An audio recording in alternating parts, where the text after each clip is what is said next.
Well, hello, everybody. It's Monday night. First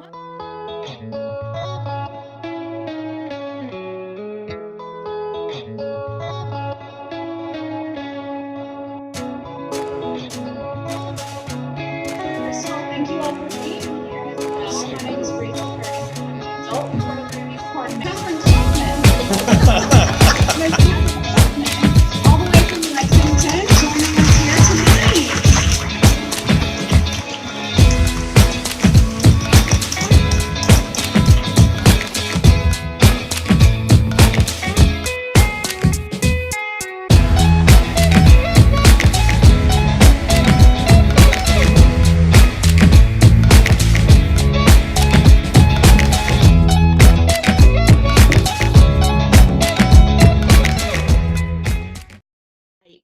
Welcome to Monday Night Live in Lexington, you guys. My name is Kathryn Kauffman, and I'm a psychic medium here in Lexington, Kentucky. Welcome to my every Monday night show. This is where we discuss what and who we are in this journey called life. So the reason for the shows on Monday night is what I do is I take questions that my clients ask me in our everyday sessions, and I put them on a live stream on Facebook and Instagram, and then I save them to the YouTube channel so that when people have questions, and our sessions are only 60 minutes, and if people still have questions, they can go on the YouTube channel or come on the live show on Monday night and find out the answers. So let's do some quick shout outs right now. Hey to Paige Denise, Regina Rice, special shout out to Rachel Smalley, my neighbor, Laurie M. Simon, Donna Hayden Bland, and a special shout out to Barbara Bacon and Crystal Crazy. That is my go-to girl for any kind of crystal and gemstone needs in the area of Lexington. Hey to Jill Jones, thank you, Barbara. Let me hop over to the professional page there. If you guys are joining on the professional page, the place that I do the live chat is on the personal page. So just come on over to the personal page if you want to join in the live chat. Hey to Rita Fox, and hey to Joy over here on Instagram, and Static Kisses. Thanks for joining me tonight. Yes, I have missed seeing you, Joy, over here. I have been on kind of a respite for a little bit during the holidays, and now we're back in gear for 2020. So I am going to leave a link in the comments really quick for the YouTube channel in case you guys want to go and watch past shows of Monday Night Live. You can hop onto that link there and go to the Monday Night Live playlist, and there will be all kinds of content there for you. Hey to Lana Crawford, good to see you, and I hope that that link works. If it doesn't work, you guys let me know. Also, if you want to ask me a question or you want to contribute and tell us your story or comments, just drop them there. I will try. The feed kind of goes fast sometimes, but I will try to watch the feed and grab your questions and your comments, okay? So tonight's episode is 5 major ways to prevent or deal with a psychic attack. And I found this very interesting, and it ties into the last episodes that we went over about sleep paralysis. Now, we had 2 episodes answering questions and theories on sleep paralysis, and if you want to know more about that, hit that YouTube link and go to that playlist, and that will be the first 2 that are on there. Special shout out to Melissa Begley, Magical Monday. Yes, it is, my dear. Big kisses to you and Miss Cleo. Love you guys. Now, so psychic attack. I wanted to present this really quick before we go into the 5 major ways to prevent the psychic attack, and I thought this was so interesting. And this was published in last November's Journal of Frontiers in Psychiatry, okay? And the source is Psychology Today. And so this particular author is giving her account of trying to help someone who's under psychic attack. And so it seems that psychiatrists and psychologists, according to this, are now recognizing the possibility of psychic attack. Now, isn't that quite interesting? Hey to Elaine Good, Beth Enos, and Mari Nassar. Thanks for joining us tonight. So, okay, so this is the account from Psychology Today. So this person is recounting her interaction with one of her friends or clients. So here's what they say. So you're exhausted, having trouble sleeping, you're getting one lousy cold after another. You feel like there's a heavy lid over your usual wellspring of happiness. You can't seem to function right, and you don't know why. From a psychological standpoint, you seem to be depressed. But from the point of view of an energy medicine practitioner, you could be under psychic attack. Yes, consciously or unconsciously, someone may have formed an intention to harm you. Everyone, like it or not, has some darkness within, and that's the shadow side of our persona, which we don't embrace, and we really should learn how to embrace our shadow side. And that is going to be an upcoming episode about working with your shadow self. Because if you're not working with your shadow self, you're only working at 50% capacity. And if you learn how to incorporate that energy, then you can be and present yourself as a complete person. Hey to Courtney, Christine, and Paul Henry. And Sabrina over here on Instagram, nice of you to join us. Okay, so now she goes on to say that she worked with a woman who came in to her as a client that had lost all zest for her new job. She had been thrilled when she had gotten her new position and had gotten a substantial increase in income, but she could barely drag herself to work.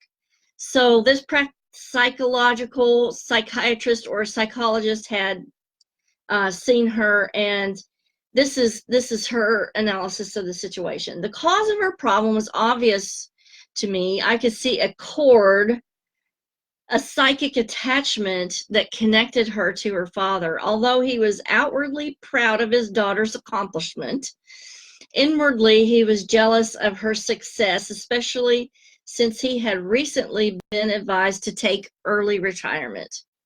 So what this psychologist or psychiatrist did was showed her client powerful shamanic techniques that helped her sever that negative cord to her father while still retaining the good energy cords of love and respect between them. And as soon as they did that, soon she was happy once again at work. Okay, I have a problem with that. Now, I'm glad that psychologists and psychiatrists are recognizing that things go beyond their scope of practice, but that's the key to this. If it's a shamanic technique that was needed to sever the energy cord, the person should have been referred to a shaman, and the psychiatrist or psychologist should not be dabbling in that arena. I don't know. What do you guys think? I think if it's a shamanic technique that was needed, then they needed to be referred to a shaman. That's my opinion. What do you guys think about that? Because I feel like because psychiatry and psychology often doesn't fix the problem, that I just don't feel like dabbling is within their scope. You hear what I'm saying? So, hey to Mary, Bida, Pamela, Kim, and Charlotte. And Beth says she agrees. Yeah, a person who's trained in shamanic techniques, who can guide the person through that. What if something had happened in the ethereal plane that psychiatrist or psychologist was not trained to deal with? We just don't know, because that person is dealing with a huge area of the unknown. Yes, Barbara says unless she was both. I agree with you, Barbara. I don't think that this practitioner, though, was both. I feel like from just reading the article that they learned some techniques to use to help the client out, and that's sort of going out on a limb because, like I said, what if something had happened that that person was not ready to deal with? So Jill Jones says agree. Um, yes, Mary, Happy New Year. So Melissa says other professionals in the healthcare and mental health care refer their patients to an expert in the needed field of the endeavor. Absolutely. I feel like they need to be aware that the shamanic practitioner is very versed in that ethereal realm and with entities and with energy cords, and they're more adept at knowing how to navigate that, knowing the problems that could go with that, and being able to help a person. I think they're better able to do that. So, okay, so I just wanted to kind of go into that because I thought it was really interesting that it seems that the psychiatric practitioners are kind of dabbling into these areas. And I think it is because they're recognizing that not everything is a psychiatric problem or illness. And I feel like they should recognize the practitioners that really are versed at this type of thing and know the ins and outs of it, instead of, you know, borrowing techniques to use in their sessions. Hope I don't step on any toes, and if I did, I'm sorry, but you know, maybe, you know, we need to look at, if you feel like that's what's needed, get a double training in the thing that you're trying to work with. So Carrie and Laura, thanks for joining, and hey to Missy Ferguson. Okay, so we're going to go into the 5 major ways to prevent or deal with a psychic attack. So the first way that you want to do is blocking. And blocking is a disconnective force, energetic force that you're using. And I'm going to give you a couple of examples of that and tell you how blocking is different than shielding, because we can get confused with blocking, shielding, projection. What we're going to go over is blocking, shielding, projection, gridding, and sleep barriers. And so the first way is blocking. And we're dealing with energy, and the biggest manifestation energy that you have is your mind thought.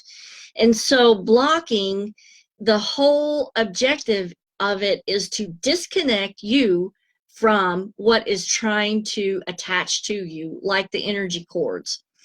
So things that you can use to completely disconnect from a psychic attack are things like visualization of a brick wall or visualization of a garage door. And so as soon as you sense an invasive type of pressure, especially right here in the third eye or in the heart, as soon as you feel that invasive pressure, it needs to be like an instinct. And this is something that you have to practice every single day to get it to be reflective, like an instinct, like touching that stove and pulling your hand back. So every day when you practice this, it will become as an instinct. Every time you feel that invasive pressure, you're going to visualize a brick wall just flooding down in front of you. Bang, bang, bang, bang, bang, bang, bang. And that stays up. Now, if you're still communicating with the person, you're going to visualize them on the other side of the brick wall, so that communication can go out, but nothing, absolutely nothing can come in. And you'll find that when you do that, when you completely disconnect their energy from yours, that they suddenly stop talking to you and they suddenly stop calling, basically. So the brick wall is a good visualization to disconnect. It's a block. The other one that I teach to people is garage door. And, you know, in the old days, back 30 years ago, plus when I was trained in all this stuff and kind of learned it, we used the golden bubble or the white bubble. That's more of a shielding type of technique, but we don't have practical experience with those things. And so it was really hard for me to visualize the golden bubble or visualize a white bubble around myself because I had no practical experience with that. I didn't know what it really looked like. I didn't know what it felt like. And unless you can really produce those sensations, the block is not going to be very strong. But if it's something that you have practical experience with, like a brick wall or a garage door, you know what it looks like, you know what it sounds like, you know what it feels like, you know what it's like to open a garage door, you know what it's like to close a garage door. It comes very easily in the mind, and it's there solid because you have experience with that in the real world, in the tactile world. I wouldn't say this is quite the real world, but it's a tactile world that we live in. And it just is somehow easier if you have some practical experience to go behind your block. And so the garage door, I suggest my students do this twice a day. You're going to visualize, see, hear, and feel, opening the garage door to let information in when you want to let it in. See, hear, and feel, closing that garage door when you want to block something out. And if you do this twice a day, it's going to become like a reflex. And you won't even have to think about it. The next time you need that block to go down, that garage door will slam shut, because your psyche, your energy will automatically know it's got to go down. That's something I need to block. So these are things that you need to have, or I would say you don't have to have practical experience with them, but it really enforces and strengthens the energy if you do have some kind of practical experience with whatever you're visualizing as a block. Okay. So other things that you could use as a block that you have practical experience with are like gates, opening and closing a gate, drawers, slamming a drawer shut, opening a drawer. Windows are great, opening or shutting a window, or shutters. Anything that you can visualize that you have practical experience with. Hey to Rocky and Gail Boland, Yasmin Jadoon, Steve Hawkins and Pamela Downey, and Amy Perry and Gina Bankston. Samantha Taylor, thanks for joining me tonight. And hey to all you guys that have joined over here on Instagram. If you have any questions, drop them in the comments and I'll try to pick those up in just a few minutes. Okay, so now we're going to go on to the second way, which is shielding. Now, the way that shielding is different is that it is more portable. So shielding is, again, something that you have practical experience with, and it's kind of a preparative type of energy, unlike the block. The block is more spontaneous. When you need it, it's reflexive and it goes down. Shielding is sort of a preparatory type of thing. When you know you're going to go out, especially in large crowds, or you know you're going to go into a situation that you know someone's going to be there and you know their energy is invasive, you want to implement shields. And so shields are more portable.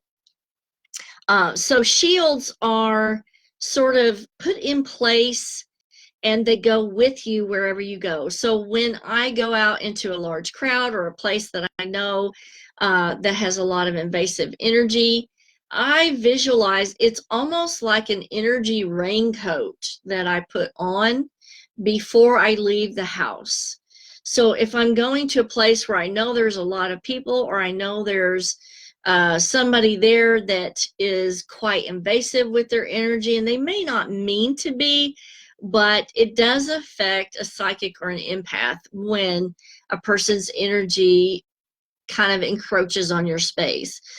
So shielding is a preparation. So you're going to put on your energy coat and visualize that enclosing around you before you leave the house.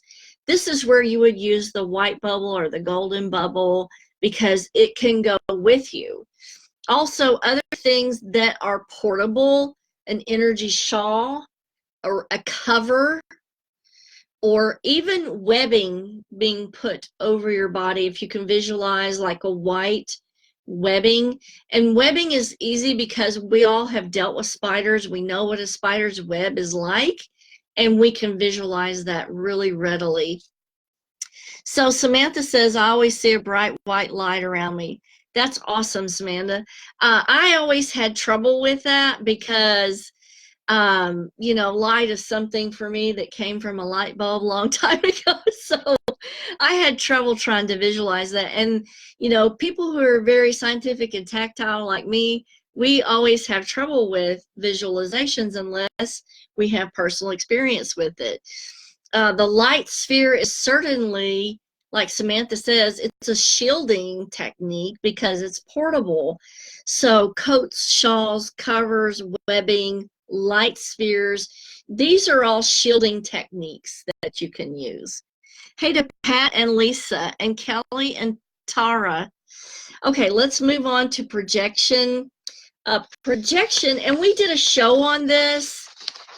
It's been a few weeks back, and so if you want to know more about the projection, I'm going to leave a link after the show in the comments to the YouTube video that has this, and it's called protective magnetism.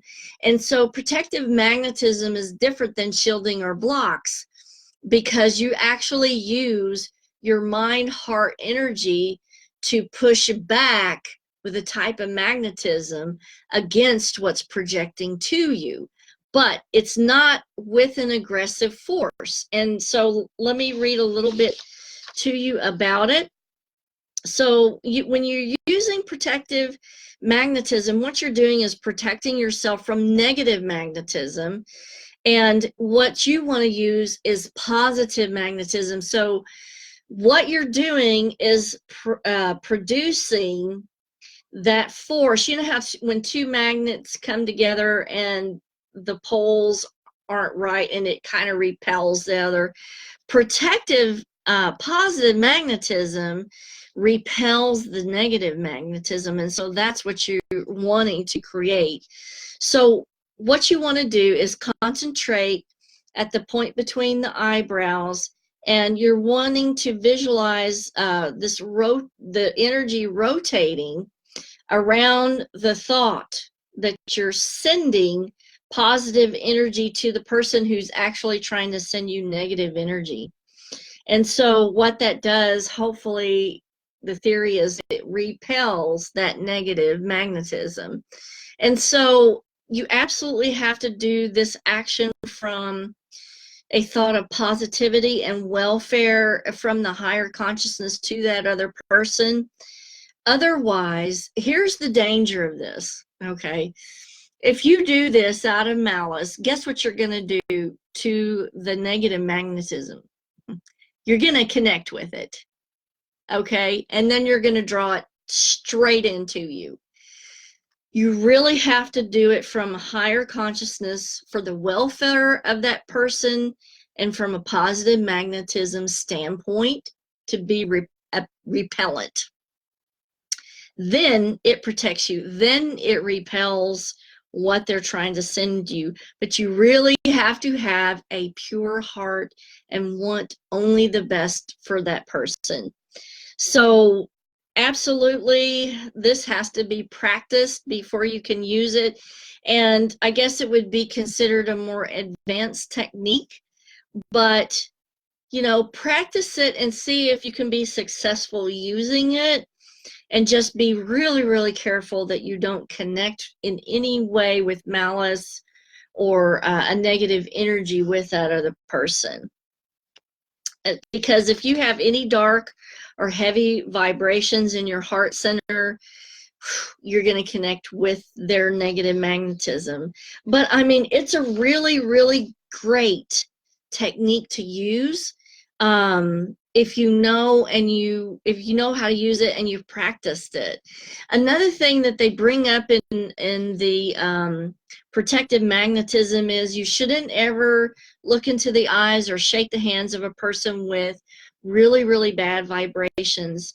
Now, this avoidance is a little bit socially awkward at times, so you're going to have to be careful about when you can do this and when you can't.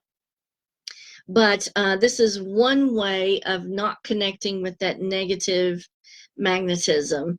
And then another way they refer to in the projected magnetism is if you find that you have to visit like a really bad energy area and you feel like you may be under psychic attack if you go there, you can really travel with a spiritual bodyguard with you, someone who is with you, who goes with you, that is actively projecting a positive energy around you of protection the whole time that you're there.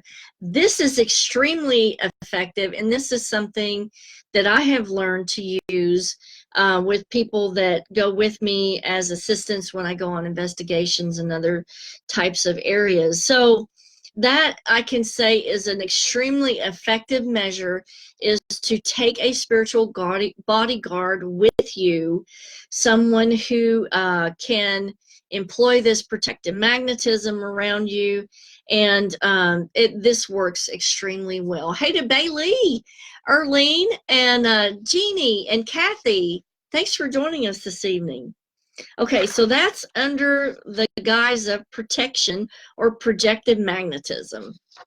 Now we're going to talk about gritting, and this is Barbara Bacon's territory. So Barbara, if you want to help me with this and chime in, please feel free to do so, because this is really more specifically your area. So gritting is great for your home, for your office.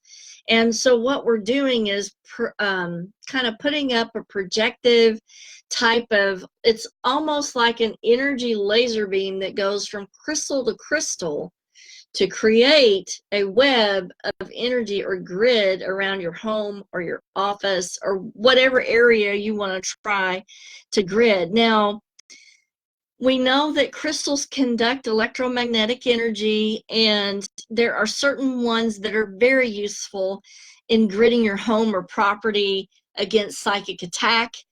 And I want to tell you, though, that when you set up a grid and when you use these crystals, remember that all energy attenuates. And so, when you feel like it's not quite working as well, that's when you need to take the grid down, cleanse your crystals or your gemstones, recharge them, and put them back up. So, yes, Barbara, great. She says it's like an electric fence. That's what I'm trying to think of. So some of the ones that I like to use, and Barbara, please chime in on what you like to use. Some of the ones I like to use for gridding are apophyllite. Apophyllite has the most wonderful projected white light energy that I feel like you can get, and programmed quartz crystals specifically for protection and to put up a barrier or block. Amethyst is good because a lot of people I find only have amethyst, and if you want to use that in a pinch, you can. It is a quartz, and so you can program it just like the clear quartz crystal, and it will be just fine. And one of the other ones that I like to use is selenite. And being a medium, I get a lot of stuff that tries to come through the house and wake me up at night. So I have selenite on every window and every door of this home to put out that white light, and it sort of repels anything with a negative force from coming in and disturbing my sleep. Because otherwise, let's face it, I would never get any sleep if it weren't for my wonderful selenite. Hey to Tony Lahane. So, and it's really important, I think, to have the right gemstone for the gridding, because I was thinking about this and thinking about, for example, angel light. Angel light kind of encourages communication with angelic forces, and that's more of a receptive type of energy, and it may not be a really good one to grid with. You know, it may not be a great one. That's something we'd have to meditate on. But some of the gemstones are used for more protective type of measures. You could possibly grid the house with like black tourmaline, and that might absorb everything negative that's coming at the home. Let's say if you have somebody sending you a lot of hate, that might be a really good one to grid the house with. Hey to David Graham. So let's discuss now sleep barriers, and that'll be the number 5 thing. You're most vulnerable when you're not in control of your aura. Now, when we're awake, we're pretty well in control of our aura, but when we're not, or when we're sedated, or when we're under the influence, you're not in complete control of your energy field. And that's when you're at the biggest risk of receiving a successful psychic attack. So it's really imperative that you protect your sleeping quarters with some kind of psychic protection. And also, you know what? If you're imbibing, you got to have that area locked down with psychic protection. Because if something wants to get in, that's the time that they wait to do it. So Barbara says, because I work with each person personally, we often tweak it that is best for each person. Absolutely. And Barbara, wouldn't you say that a person's intuitive feeling often kind of gives them the information of what stone they need to grid with? Would you say that's about, or like what do you think about that? So some of the things that you can protect your area with during sleep are consecrated salt. Consecrated salt, and you can use, what I like to use is kosher salt, because it's a large crystal, it holds energy well, it really doesn't attenuate for about 3 months. So Tony says, in use of dream catcher, is that good? Absolutely, Tony. Use a dream catcher, and that is an excellent thing, and especially because it's on the window. So dream catchers are great to protect yourself during sleep. Kosher salt barriers, and specifically consecrated kosher salt. Now, when you consecrate it, you're incanting a prayer or something of your derivation over the salt to imbue it with a magnetic energy of protection. So these can be, you know, they can be prayers, psalms, or any kind of incantation that has a protective quality to it. Your hands need to be in contact with the salt when you do the incantation, so that it transfers the energy of intention to the salt. And salt is, you know, it's electromagnetic loving. It's an electrolyte, and so it loves electricity. It holds on to it. But like I said, it does attenuate. So 3 months after you incant over the salt, it will attenuate in about 3 months is what I have found. So I'm going to give you some psalms that are really, really good for protection. And so you may want to grab a pen and paper and jot these down. So what you want to do is get the following psalms and incant them over the kosher salt while you're holding it, or while your hands are in contact with the salt.